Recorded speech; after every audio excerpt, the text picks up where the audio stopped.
Attributes ہیں جو رسول اللہ صلی اللہ علیہ وسلم کے ساتھ خاص ہیں کہ جو واقعی مطلب ایک بہت بڑا آپ کی شخصیت کا پرتو مستقل تبسم، سب سے بڑی بات مستقل تبسم. ہمارے ہاں آپ دیکھ لیجئے گا جس کے پاس ذرا سا علم آ جاتا ہے اس کے چہرے پہ اوپر جو بل تکبر یعنی رونت جس طرح کی آ جاتی ہے، جس طرح وہ لک ڈاؤن اپون جسے کہتے ہیں کہ دوسروں کو لوگوں کو نیچا دیکھنے کی صورتحال میں آ جاتا ہے، اس کے اندر جو زہد کا تکبر آ جاتا ہے، یہ ساری چیزیں. میرا یہاں پر اصل میں کہنے کا مقصد یہ ہے کہ آپ کی جو ذاتی زندگی ہے، میں حیران ہوتا ہوں ایک حدیث پڑھ کے اس سے میں چاہتا ہوں کہ وہ پہلے ہم خاندانی زندگی سے عورت کے مقام پر کہ ایک دفعہ ایک ناکے پہ کچھ بچیاں جا رہی تھیں، تو ناکے والا تیز چلا رہا تھا تو رسول اللہ صلی اللہ علیہ وسلم نے روکا. اب یہ دیکھیں یہ کتنے نازک مزاج آدمی کی بات ہے. کہا دیکھو آہستہ چلاؤ، یہ آپ گینے ہیں، آپ گینے آپ یعنی اس طرح نازک حیثیت سے عورت کو بنایا. اور آج ہمارے ہاں یہ ہے کہ اس کو بیسیکلی ایک لانڈی سے زیادہ کا مقام نہیں دیا جاتا. اور یہ آپ دیکھیے کہ یہ جو زندہ دفنانے والی بات ہے، جو پہلا ذکر تقریباً قرآن مجید میں آتا ہے وہ بچی کے بارے میں آتا ہے کہ قیامت کے دن پوچھے گی کہ مجھے کس گناہ کے لیے دفنایا گیا. اور زندہ دفنانے کے کتنی سخت سب سے بڑا گناہ. آپ حیران ہوں گے میں اس کو آیت اگر سناؤں تو اللہ تبارک و تعالیٰ ہر آیت کا جیسے ہر نظم کا بھاؤ ہوتا ہے نا ایک جگہ پہ لے کے آتا ہے. وَإِذَا الشَّمْسُ کو میں چاند کو اندھا کر دوں گا، میں وحشی جانوروں کی وحشت بلا دوں گا، میں یہ کر دوں گا. پھر اللہ تبارک و تعالیٰ اس شخص کی طرف نگاہ کر کے دیکھنا پسند نہیں کرے گا جس نے جو ظلم کیا ہوگا. اس بچی سے پوچھے گا بِأَيِّ ذَنبٍ قُتِلَتْ، تمہیں کس جرم میں قتل کیا گیا. یعنی اللہ تعالیٰ اس طرف توجہ کرنا پسند نہیں کرے گا. اور بہاؤ کیا ہے کہ میں برپا محشر اس لیے کروں گا کہ میں اس عورت کا حساب لوں وہاں پر. لیکن ہمارے ہاں یہ بڑی روٹین کی بات اس کی میں کہنے کا مطلب یہ ہے کہ نہ تو قوانین سے ہوتا ہے، نہ اس کے اوپر کچھ سوشل پریشر کی صورتحال سے بنتا ہے، نہ اس کا میڈیا کچھ کر سکتا، بولتے رہتے ہیں، چیختے رہتے ہیں. یہ ایسنس کیسے پیدا ہو سکتا ہے؟ اصل مسئلہ یہ سوال تربیت کا معاملہ. یہ تربیت کا معاملہ یہ نہیں آتا صرف لفظوں کی ہیرا پھیری سے، نہیں آتا بہت اچھی لسانی سے، نہیں آتا زور خطابت سے. قبل مسیح جب میں پڑھتی تھی اور جب میری پروان کر رہا تھا معاشرہ مجھ کو، تو اس وقت تعلیم کے ساتھ ایک لفظ لازمی استعمال ہوتا تھا، وہ تربیت ہوتا تھا. اب ہم نے تربیت تو بھول گئے، کیونکہ تربیت میں جو تربیت کر رہا ہوتا ہے اسے خود بہت ٹھہرنا پڑتا ہے. بالکل جو خود بہت اپنے آپ کو سوچ سمجھ کے آگے بڑھنا پڑتا. ماں باپ اگر اولاد سے کہتے تھے کہ جھوٹ مت بولنا تو خود بھی جھوٹ بولنے سے بچنا پڑتا تھا. اگر یہ کہتے تھے کہ دوسروں سے ایک اچھی بات کہہ لینا تو خود بھی ایک اچھی طرح بات کرنی ہوتی تھی. اور صرف اب ہم نے سوچا یا معاشرہ تربیت کرتا ہے یا استاد تربیت کرتے ہیں. استاد سے ہم نے حق چھین لیا کہ تم سرزنش نہیں کر سکتے کیونکہ اس بچے کی فیس سے تمہاری تنخواہ جاتی ہے، تو تم اس کے سامنے 10 بستہ کھڑے رہا کرو. کون ہوتے ہو تم؟ ہمارے والدین جا کے استاد سے کہتے تھے کہ یہ اب آپ کے حوالے ہے، آپ جو چاہیے اس کا کیجیے. تو جب یہ یقین ہوتا تھا جسے آج کل بڑی انگریزی زبان میں اونرشپ کہتے ہیں، احساس ملکیت کہ میں نے ٹھیک کر کے دینا ہے، یہ میرا، مجھے اسے تراش خراش کے واپس کرنا ہے. اور پھر وہ اس کو کتنی فخر سے بیان کیا کرتے تھے کہ یہ میرا شاگرد ہے اور ہم کہتے تھے یہ میرا استاد ہے. اب اس طرح کی بات آپ کے معاشرے میں گوارا نہیں رہی. آپ نے جو بات تکبر کی کہی، ہم ہر طرح کے تکبر میں، اور جو سب سے بڑا تکبر ہے جو ہمیں دیمک کی طرح چاٹ رہا ہے وہ ہمارے زہد کا تکبر ہے. اس سے تو نجات کوئی نہیں ہے نا. اور زہد کے تکبر میں پھر آپ سوال نہیں کر سکتے نا. میں کسی سے جا کے نہیں پوچھ سکتی کہ آپ تو بہت زاہد ہیں تو میں کیوں اس قدر کمتر اور حقیر. یہ سوال مجھے کرنے کے معاشرہ اجازت نہیں دیتا، جبکہ جس معاشرے کی بنیاد اسلام نے رکھی تھی. اور میری سمجھ میں ایک اور بھی بہت اچھی بات آتی ہے. دیکھیے تاریخی طور پر انبیاء کا جو وطن ہے وہ دنیا کا شاداب ترین علاقہ ہے. بالکل ٹھیک.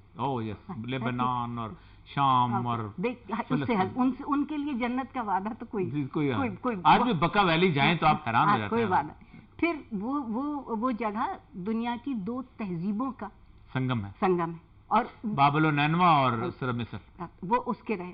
پروردگار نے سوچا کہ اسلام کی تہذیب کی تحریر ایک کورے ورق پہ لکھنی چاہیے. بالکل واہ واہ، بالکل صحرا میں پھول کھلا. بالکل کہ وہاں جا کے لکھیں تاکہ یہ ثابت ہو سکے کہ جو اسلام کی تہذیب آپ کو دے رہی ہے، جو ضابطۂ اخلاق ہم آپ کے لیے لے کے آ رہے ہیں، اس پہ کہیں سے نہ تاریخی طور پہ، نہ معاشی طور پہ، نہ معاشرتی طور پہ، نہ فلسفے کی سطح پر کوئی اثر نہیں آیا. ہم نے کیا کیا؟ صحیح ہے، بالکل. میرا سوال یہ ہے کہ ہم نے کیا کیا؟ نہیں، کچھ نہیں کیا. ایسا کیوں؟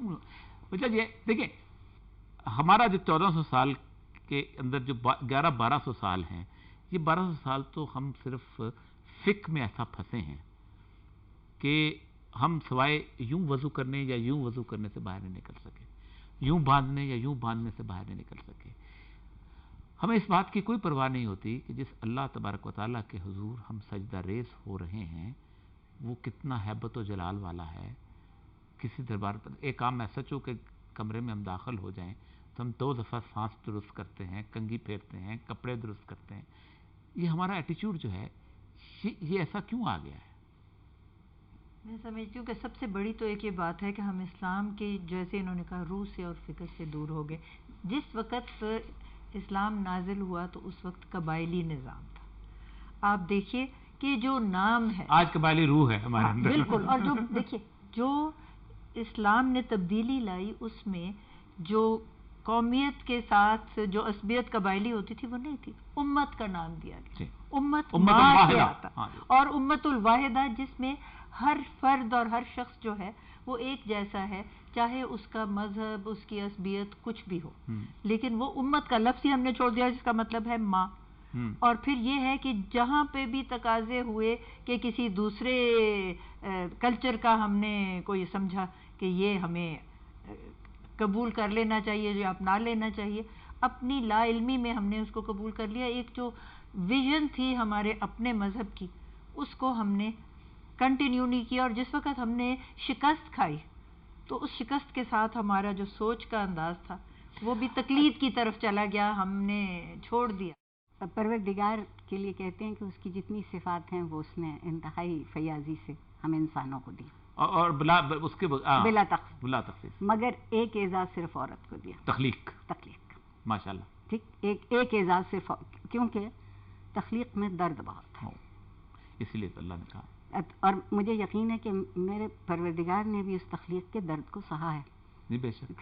جو ہم تشبیہ جو دی ہے اپنی تو عورت سے دی ہے. میں 70 ماؤں سے زیادہ مہربان، 70 باپوں سے زیادہ نہیں کہا. اس لیے کہ جس محبت میں درد مندی شامل نہ ہو وہ محبت نہیں ہوتی. وہ محبت نہیں، وہ قربانی نہیں ہوتی، وہ اپنے آپ کو مٹا نہیں سکتی. تو اس کے لیے میں نہیں سمجھتی ہوں کہ ہمیں باقاعدہ درسگاہوں کی ضرورت ہے. اگر معاشرہ قدروں کو یاد رکھ لے اور زندگی کی میزان آپ کی قدریں ہو جائیں اور آپ خدا نخواستہ تہذیب کے اصولوں کے مطابق جینے لگیں تو وہ پورا معاشرہ بذات خود ایک وہ تو میں بات صحیح آپ کی، بالکل صحیح. ایک تو یہ ہے کہ معاشرہ جینا شروع کر دے، لیکن اگر معاشرہ جینا نہیں ہے تو کہیں سبسٹیٹیوشن کوئی تو آنی چاہیے. میں سمجھتی ہوں جب آپ طب پڑھ رہے ہیں تو آپ انسانوں کی فلاح، انسانوں کی دیکھ بھال، ان کی ہمدردی، ان کی درد مندی، ان کی تشفی سیکھ رہے ہیں. جب آپ تعلیم میں جا رہے ہیں تو ان کی تربیت، ان کے ذہن کی جودت، ان کے، لیکن طب میں بھی جو کچھ ہو رہا ہے نہیں وہ ہمارے ہاں ہو رہا ہے. ہمارے یہاں اوتھ آف ہپوکریٹس جو ہے، جو بقرات کا جو اوتھ ہے وہ ہم پورا پڑھتے ہیں اور اس کے باوجود ہم کسائی کی دکان کھول لیتے ہیں. اگر ہم بقرات کا ترجمہ مناسخ کر دیں تو ہم نے وہ عہد بہت اچھا پڑھ لیا. اچھا پڑھا. ہر ڈاکٹر کے پیچھے لٹکا ہوتا ہے. مجھے یاد ہے اکبر بگٹی صاحب نے جب انہوں نے چیف منسٹر بنے تھے تو انہوں نے کہا تھا کہ اس کا اردو اور بلوچی ترجمہ کر کے ہر ڈاکٹر کے اس کے پیچھے لگا دو. وہ لگا ہوا تھا، مگر جب تک آپ کے اندر نہیں آتا. اور لوگ کچھ سمجھتے نہیں ہیں. اب یہ دیکھیے جس وقت حلف برداری ہو رہی تھی کسی نے حلف اپنی زبان میں نہیں اٹھایا. ایک ایلین اور بالکل جیسے ہمارا نہیں حلف تو ہم بنیادی طور پہ روٹین میں پڑھتے ہیں نا. نہیں تو پتہ ہی نہیں اس کا مطلب نہیں پتا، بس ایسے جیسے طوطے کی طرح ہم نے سنا دیا تو اس کی ہمیں سمجھ تو آئی کچھ نہیں. میں آپ کو بتاؤں کہ آپ چونکہ جج رہی ہیں، یہ ایک جب قسم آئی تھی وہ نئی جو تھی کہ میں جو کچھ کہوں گا سچ کہوں گا اور جو اگر میں نہ کہوں تو مجھ پر اللہ کی لعنت اور پھٹکار. تو مجھے یاد ہے میں اسسٹنٹ کمشنر تھا تو شروع میں جو ہمارے پروسیکیوٹر تھے نا پولیس والے، وہ بڑے ڈرے کہ یہ تو نہیں ہم اٹھائیں گے. پھر ایسا عادی ہو گئے. پھر اس کے بعد ان کو پتہ نہیں چلا کہ یہ وہ کہتے کہ یہ جیسے وہ پریلوڈ ہوتا ہے نا، دیباچہ ہوتا ہے، وہ دیباچے کے طور پر اس کو پڑھنا شروع ہو گئے. یہ بالکل ایسے جیسے ضیاء صاحب نے نوٹوں پہ لکھ دیا تھا رزق حلال کہ حصول رزق حلال جو عین عبادت ہے، تو ہم عبادت ہر وقت کرتے تھے. پہلے ہمیں سرخ سوٹ میں بھی قائد اعظم پسند آ جاتے تھے، اب براؤن سوٹ سے ذرا کم ہمیں نہیں اتنا پسند آتے. جو جس تربیت کی طرف آپ بات کر رہے تھے، میں ایک معمولی سا اشارہ کرنا چاہوں. دیکھیے پروردگار نے قرآن پاک کی پہلی سورت کی پہلی آیت میں اپنا تعارف کروایا کہ وہ رب العالمین ہے.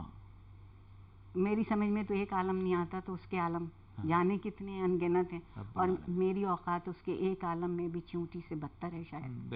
تو لیکن کلام پاک کی آخری سورت کی پہلی آیت میں اپنا تعارف کرایا کہ رب الناس، انسانوں کا رب، کہ میں انسانوں کا رب. اس کا مطلب یہ کہ جو 20 میں 30 پارے تھے وہ یہاں تک پہنچنے کے لیے وہ درسگاہ تھی کہ تم ایک بالکل غیر شخصی مجرد خدا کو شخصی خدا، ذاتی خدا کیسے بنا سکتے.